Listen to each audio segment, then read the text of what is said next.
Halo semuanya, kembali lagi bersama kami. Kelompok 10. Di video kali ini, kita akan belajar bersama bagaimana proses pembentukan dari urin. Nah, proses pembentukan urin ini terjadi dalam organ ginjal melalui sebuah proses yang disebut dengan ekskresi, atau proses pengeluaran zat sisa metabolisme dari dalam tubuh manusia. Perlu kalian tahu bahwa ginjal kita ini terdiri dari jutaan unit penyaring loh, atau biasa disebut dengan nefron. Berikut ini adalah tampilan lebih jelas untuk bagian ginjal, yaitu nefron. Nah, kita akan mengulas dulu tentang nefron karena nanti akan berperan dalam proses pembentukan urin. Untuk nefron sendiri terbagi menjadi dua bagian. Yang pertama adalah badan Malpighi dan yang kedua adalah saluran atau tubulus.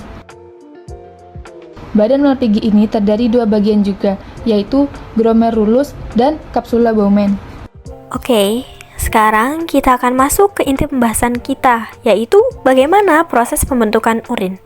Proses pembentukan urin terdiri dari 3 tahap. Yang pertama yaitu ada filtrasi, yang kedua reabsorpsi, dan yang ketiga adalah tahap augmentasi. Kita akan mengulas satu persatu tahap tersebut. Yang pertama, tahap filtrasi atau disebut juga dengan tahap penyaringan. Dimulai dari darah masuk ke glomerulus, kemudian terjadi penyaringan.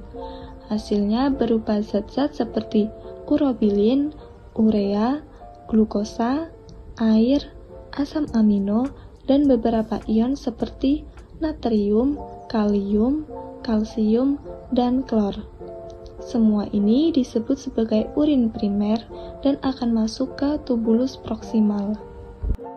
Tahap kedua adalah reabsorpsi atau tahap penyerapan kembali. Zat-zat yang masih diperlukan tubuh seperti glukosa, asam amino, ion kalium, dan sedikit air akan diserap kembali. Hasil dari proses ini disebut dengan urin sekunder yang mengandung air, garam, urea, dan juga urobilin sebagai zat warna pada urin.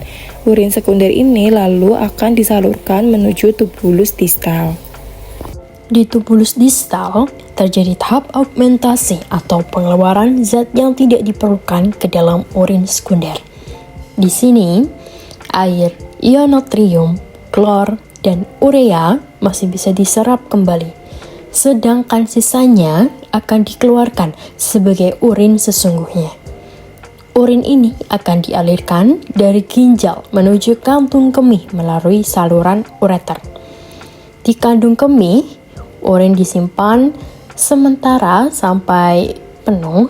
Nah, ketika penuh akan ada sinyal ke otak, lalu otak akan memberi respon agar kita itu bisa mengeluarkannya dalam bentuk pipis atau kencing.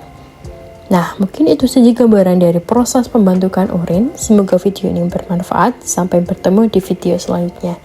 Sampai jumpa.